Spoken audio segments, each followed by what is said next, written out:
বেশি দূর যাওয়া লাগবে না, এই তো আপনাদের থেকে আরেকটু সামনে সোনাইমুড়ির পর করা গ্রামে এক ভণ্ডের আবির্ভাব। এর নাম হলো সেলিম। এদের সংগঠনের নাম হলো হেজবুত টাউট।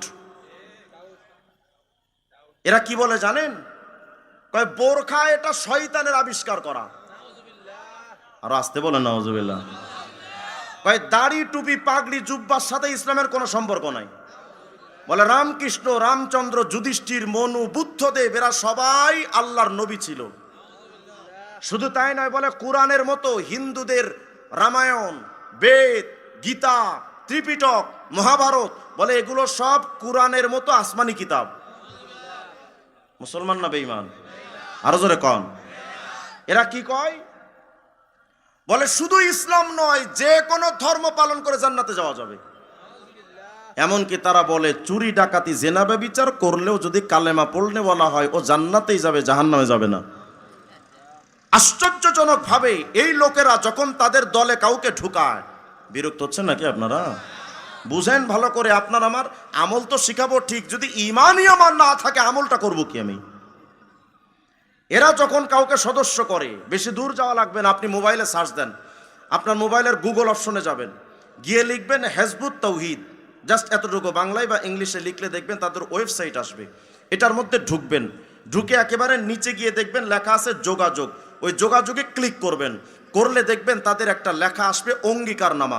মানে যদি কেউ হেজবুত তাওহীদের সদস্য হতে চায় তাহলে তাকে আগে একটা অঙ্গীকার করতে হয়। যেমন আমাদের বাংলাদেশের এমপি মন্ত্রীরা যখন মন্ত্রণালয়ের কাজ শুরু করে তখন শপথ বাক্য পাঠ করে না?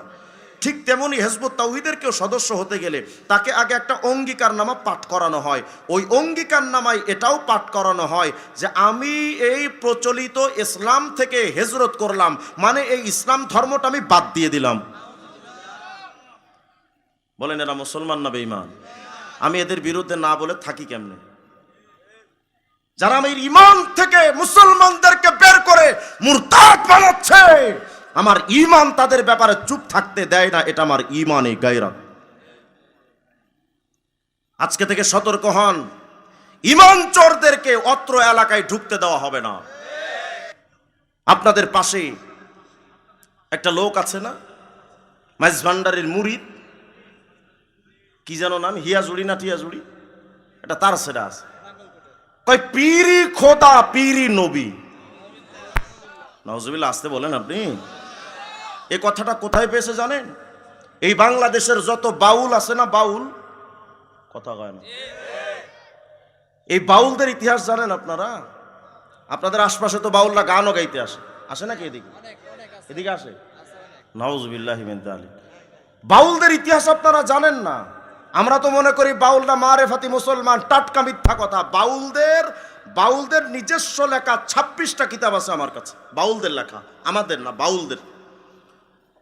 আমি আলহামদুলিল্লাহ তাদের 26টা বই থেকে গবেষণা করে 200 পৃষ্ঠার একটা বই লিখেছে, বাউল মতবাদ ও ইসলাম। এই আগামী 10-15 দিনের মধ্যে মার্কেটে চলে আসবে ইনশাআল্লাহ। আমি তাদের বই পড়তে গিয়ে দেখলাম তারা লিখেছে, দেখেন বাউলদের কাজকর্ম, ভণ্ডদের কাজকর্মের সাথে হিন্দুদের অনেক সম্পর্ক আছে না? হিন্দুদের কালচার এই ভণ্ডদের কালচার দেখবেন কাছাকাছি। কেন জানেন? এই বাউলরা তাদের বইয়ের মধ্যে লিখেছে যে আমাদের জন্ম মুসলিমদের ইসলাম ধর্ম থেকে নয়, বরং হিন্দুদের বিষ্ণুর বৈষ্ণব ধর্ম এবং বুদ্ধদেবের বৌদ্ধ ধর্ম থেকে এই বাউলদের আবিষ্কার। আপনারা তাদের বানায় দিলেন তারা মারেফতি। এই যে ভণ্ডরা বাংলাদেশে মাইজ ভান্ডার, আট্টসী, সুরেশ্বর, চন্দ্রপাড়া, দেওয়ানবাগি, কুতুববাগি, রাজারবাগি, ছোট ভান্ডারি, বড় ভান্ডারি, মাইজ ভান্ডারি, রশিদ ভান্ডার, ধন ভান্ডার, পানি শাহ, বালি শাহ, কেতলি শাহ, গামছা শাহ, লুঙ্গি শাহ, কেল্লা শাহ, ফাইল্লা শাহ, চিল্লা শাহ, চরম বিবি, গরম শাহ, ফকির শাহ, মিসকিন শাহ, গরিব শাহ, টং টং শাহ, ঢং ঢং শাহ, হেহু শাহ, কুত্তা শাহ, ঘোড়া শাহ, ল্যাঞ্জা শাহ, বদনা শাহ, ছাগল পাগল যা দেখেন, এগুলো সব হলো লালনের মুরিদ। কার মুরিদ? লালনের। এরা লালনের সকল মতবাদের অবিশ্বাস করে। লালনদের একটা বইয়ের নাম হলো অখণ্ড লালন সঙ্গীত। 63 নম্বর পৃষ্ঠা খুলে দেখেন, লালন লিখেছে, যেহি মোরশেদ সেই তো রাসূল। মোরশেদ মানে পীর সাহেব। যেহি মোরশেদ মানে যিনি পীর সাহেব, সেই তো রাসূল, ইহাতে নাই কোনো ভুল, খোদাও সে হয়। মানে যিনি পীর তিনি খোদা, তিনিই নবী, এই একই বিশ্বাস মাইজ ভান্ডারী পীর সাহেবরা লালন করে। আপনাদের কাছে মোবাইল থাকলে গুগলে সার্চ দিয়ে লেখেন রত্ন ভান্ডার, ডান পাশে লিখবেন পিডিএফ, লিখে সার্চ দেন, দেখবেন তাদের মাইজ ভান্ডারী পীরের দ্বিতীয় পীর দেলাওয়ার মাইজ ভান্ডারী লেখা রত্ন ভান্ডার বইটা আসবে, ওটা পড়েন। তারা তাদের বইয়ের মধ্যে লিখেছে যিনি পীর তিনি খোদা তিনিই নবী। মুসলমান না বেঈমান? আমি এ কথা শোনার পরে, বুঝার পরে আমি আমার মুসলিম উম্মাকে সতর্ক না করে থাকি কেমনে?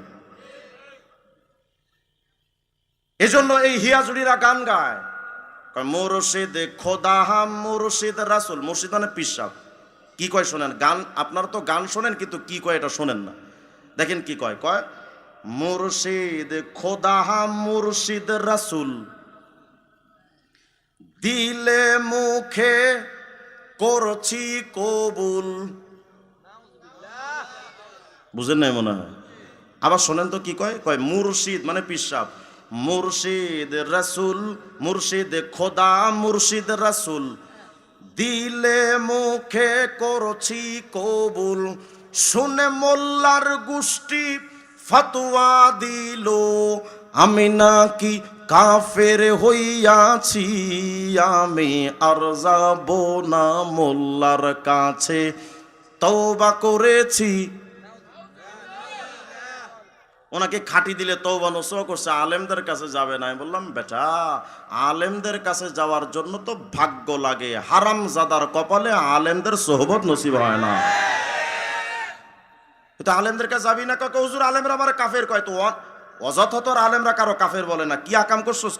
হুজুর আমি গানের মধ্যে একটু ছোট্ট করে বলছি পীরি খোদা পীরি নবী, জাস্ট এতটুকু বলছি হুজুর, এতে আমি কাফের হয়ে গেলাম? আমি বললাম না, তুই কাফের হস নাই, তুই এখন আব্দুল কাদের জিলানী আসস। হারামি জানি কোনকা। যে তার পীরকে খোদা মনে করে, রসুল মনে করে, সে কি মুসলমান? আমরা আলেমরা ফতোয়া দিব না। আপনারা যারা গ্রামে গঞ্জে থাকেন, একবারে ক্ষেত খামারে যারা কাজ করেন, কামলাও যারা আছেন, আপনারাই ফতোয়া দেন তো। যদি কেউ পীররে খোদা মনে করে, রসুল মনে করে, ওই মাইজ ভান্ডারীর পীর আর তার মুরিদরা, ওই বাউল আর তাদের পীর, লালন ফকির সহ বাংলাদেশের যত ভণ্ড আছে যারা পীরকে খোদা মনে করে, রসুল মনে করে, এরা মুসলমান না বেঈমান? আরো জোরে কর না। নিঃসন্দেহে তারা বেঈমান। এরা এমন কি, গত কিছুদিন আগে ফরিদপুরের এক শিল্পী আছে, কি জানে আবুল সরকার না আবাল সরকার, ফরিদপুরের আবাল, হে কয় কি জানেন, কয় আল্লাহ প্রেমের বান্দা হইয়া, ভালো করে শুনেন, শুধু গান শুনেন না, কি কয় শোনেন, কয় আল্লাহর প্রেমের বান্দা হইয়া আমার বাইচা থাকার আশা নাই। বুঝেন নাই? মানে আল্লাহর প্রেমিক হয়ে থাকতে চায় না। আল্লাহ প্রেমের বান্দা হইয়া আমার বাইচা থাকার আশা নাই, তবে রশিদ চাঁদের কাফের হইয়া আমি যেন মইরা যাই। আমি বললাম আমিন। তুই আমনি ঠাড়া বইরা মর। আল্লাহর প্রেমিক হতে চায় না, রশিদের নামে কাফের হতে চায়। মুসলমান না বেঈমান? আবার কি কয় দেখেন, এরা কিভাবে ইসলামকে ধ্বংস করে আপনি টের পান না? এরা কয় কাবা ঘরের খাদেম হতে আমার মন চাইল না এই জগতে। অন্যকে কাবা শরীফের খাদেম হইতে মন চায় না কার? আবাল সরকারের। এ আবাল যদি কাবার চত্বরে যায় আর হারামাইনের খাদেমরা যদি জানে এটা বাংলাদেশের ওই ভণ্ড, ওর কি খেদমত করতে দিবে? ও তো বাথরুম, আবু জেলের বাথরুমও সাফ করতে দিবে না। কয় কাবা ঘরের খাদেম হতে আমার মন চাইল না এই জগতে, তবে রশিদ চাঁদের পায়খানাতে আমি যেন চাকরি পাই। বলেন এরা মুসলমান না বেঈমান? এদের বিরুদ্ধে বলার দরকার আছে না নাই? আশ্চর্য হবেন, বেশি দূর যাওয়া লাগবে না, এই তো আপনাদের থেকে আরেকটু সামনে সোনাইমুড়ির পর করা গ্রামে এক ভণ্ডের আবির্ভাব। এর নাম হলো সেলিম। এদের সংগঠনের নাম হলো হেজবুত টাউট। এরা কি বলে জানেন? কয় বোরখা এটা শয়তানের আবিষ্কার করা। আর আসতে বলেন নাউজুবিল্লাহ। কয় দাড়ি টুপি পাগড়ি জুব্বার সাথে ইসলামের কোনো সম্পর্ক নাই। বলে রামকৃষ্ণ, রামচন্দ্র, যুধিষ্ঠির, মনু, বুদ্ধদেব এরা সবাই আল্লাহর নবী ছিল। শুধু তাই নয়, বলে কোরআনের মতো হিন্দুদের রামায়ণ, বেদ, গীতা, ত্রিপিটক, মহাভারত, বলে এগুলো সব কোরআনের মতো আসমানি কিতাব। মুসলমান না বেঈমান? আরো জোরে কন। এরা কি কয়?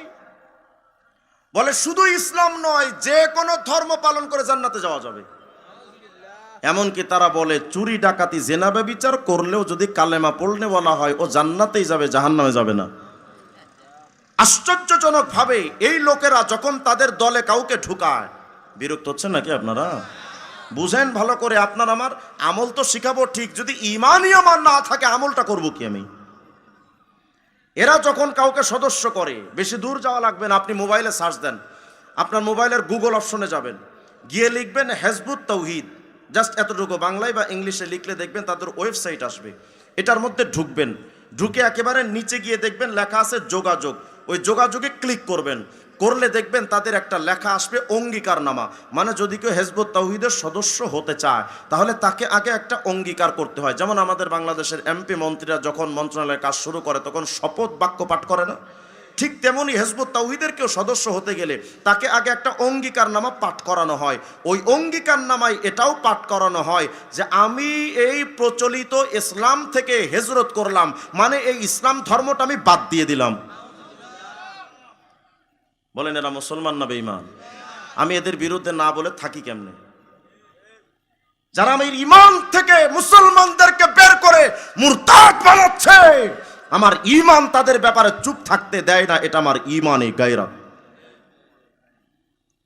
আজকে থেকে সতর্ক হন, ঈমান চোরদেরকে অত্র এলাকায় ঢুকতে দেওয়া হবে না।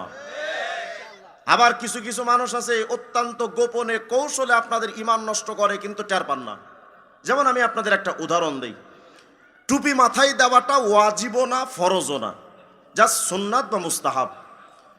কিন্তু এই টুপিকে যদি কেউ অস্বীকার করে, যদি টুপি কেউ মাথায় না দেয় কবিরা গুনাহ হবে না। কিন্তু যদি কেউ টুপিকে ইসলামে অস্বীকার করে সে মুসলমান না বেঈমান? বলেন না।